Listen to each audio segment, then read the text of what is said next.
Sunog sa Barangay Kapitolyo sa Pasig, kontrolado na. Bata, pinaniniwalang nawawala, inahanap pa rin. Naku, wag naman sanang nadamay sa sunog. Noche! Henry, kakausap lang natin si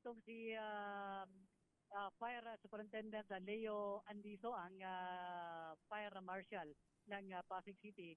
At sinabi niya na wala nakita na yung bata na sinasabing nawawala dito sa kasagsagan ng sunog.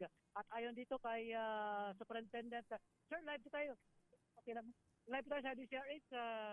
Kasama si Henry. Ano update dun sa bata, sir? Sinasabing missing? Ano po, yung missing na nababanggit kanina, nakita naman daw po. Very Yun good. naman yung appearance nila, yung mga hinahanap namin para i-confirm namin. Pero hanggang sa ngayon may nakakita naman daw sa bata. Kaya wala kaming makita doon sa site. So ilang bahay po, sir, at ilang pamilya yung naapektuhan? Nasa 300 po na kabahayan and nasa at least 900 na individual. So more or less 100 daw, sir. 100 houses po. Okay, so nahirapan po ba tayo pag-respond, sir? Opo, yung sa ano kasi medyo narrow yung daanan nila. At the same time yung mga evacuees natin, aakyat din sila. Kaya yung mga responders natin medyo natagalan sa pag-responde. Pero ganun pa man, naman na kapag responde ng pabilis. So light material, sir, no?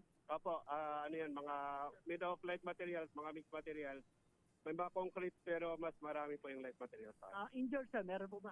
Negative po tayong injured sa ng BEP at saka sa mga civilian. Third alarm.